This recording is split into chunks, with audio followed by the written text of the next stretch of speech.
satu hal yang harus digarisbawahi di sini yang akhirnya membuat saya jadi tidak mau mendukung dia, itu adalah karena beliau belum bertobat dari melakukan kejahatan-kejahatan yang dilakukan seperti pemilu sebelumnya, yaitu apa? Menggunakan identitas-identitas keagamaan untuk menjadi alat politik. Dulu kita sudah mengetahui itulah, kita gak usah dibahas lagi ya. Sampai ada banyak masjid yang menolak menyolatkan, menolak menguburkan seorang muslim hanya gara-gara beda partai politik. Itu kan dari pendukungnya Pak Anies ini kan. Dan sekarang ini diulang lagi. Jadi ketika kampanye tiba-tiba dikerubutin oleh ulama, kemudian ulama itu mengeluarkan fatwa, kami ulama, ada ulama ngaku ulama tapi gak apa-apa lah, kami ulama mewajibkan pertanggungjawaban dunia akhirat untuk memilih Anies. Nah, kata-kata mewajibkan itu, istilah wajib itu kan di dalam agama itu terminologi yang berat gitu. Kalau misalkan tidak dilaksanakan berarti dosa gitu kan.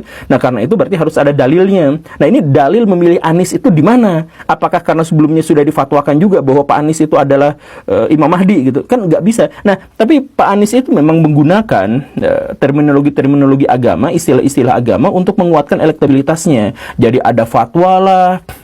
Kemudian, saya setuju kalau misalkan agama itu dijadikan inspirasi politik kita. Saya sangat setuju kalau misalkan agama ada di atas gagasan politik kita. Tetapi kalau misalkan agama ada di bawah, kemudian dijadikan alat politik, nah itu adalah sesuatu yang bermasalah. Sesuatu yang sangat sakral saja bisa dijadikan alat, bagaimana sesuatu yang lain, saya pikir ini adalah kebijakan yang terlalu oportunis gitu. Tapi kan bukan Pak Anies yang melakukan itu. Pak Anies membiarkan para pendukungnya untuk melakukan itu. Kenapa dia tidak melakukan klarifikasi? Saya yakin sebagai seorang intelektual, saya yakin sebagai seorang dalam tanda kutip liberal yang bergagasan maju, tidak mungkin Pak Anies itu setuju kalau misalkan dirinya disakralkan, bahwa dirinya itu pada akhirnya dianggap diwajibkan untuk memilih dirinya gitu. Itu gak ada ceritanya. Kenapa sampai main fatwa? Dari dulu main fatwa, sekarang juga main fatwa.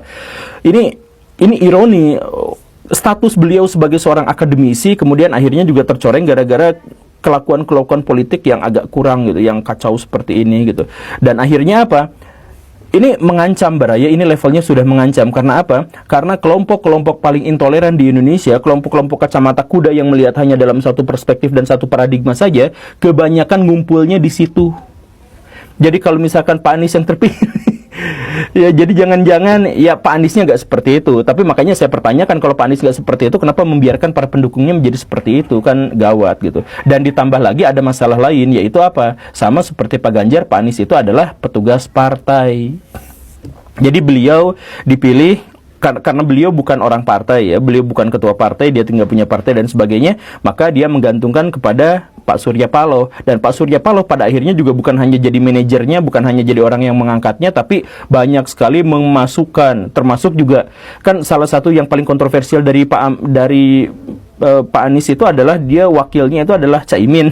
Nah, siapa yang mengusung Caimin itu adalah istihad politik dari Pak Surya Paloh gitu.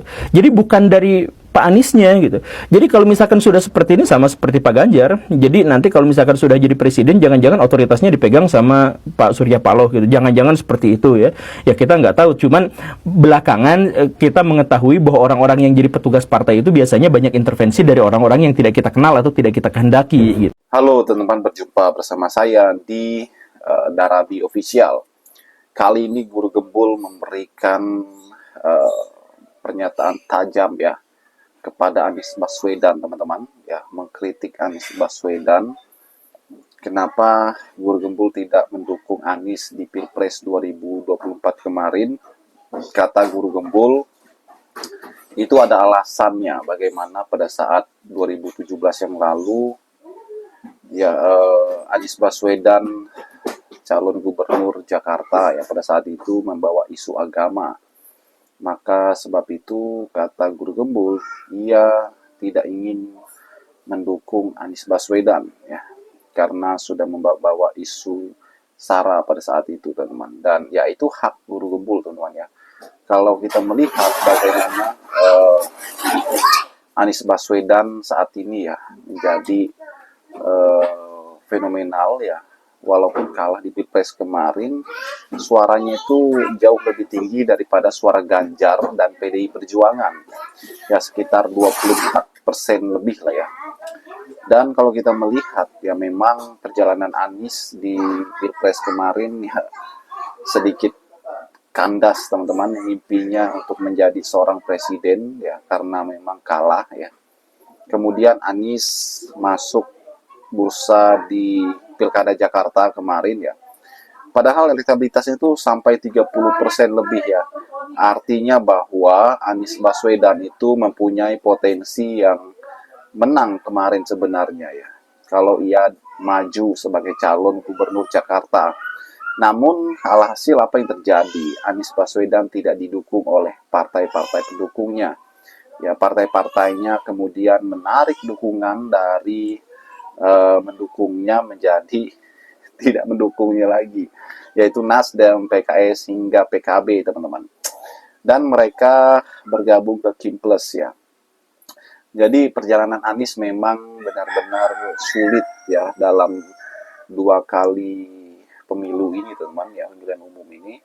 Apalagi rekam jejak yang mungkin yaitu membuat masyarakat mempertimbangkan juga ya.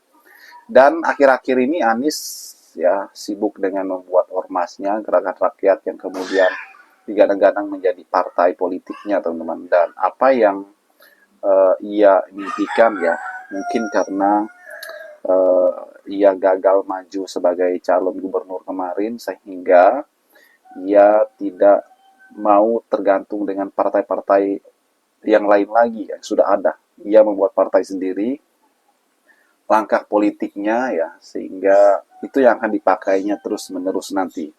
Bagaimana menurut kalian?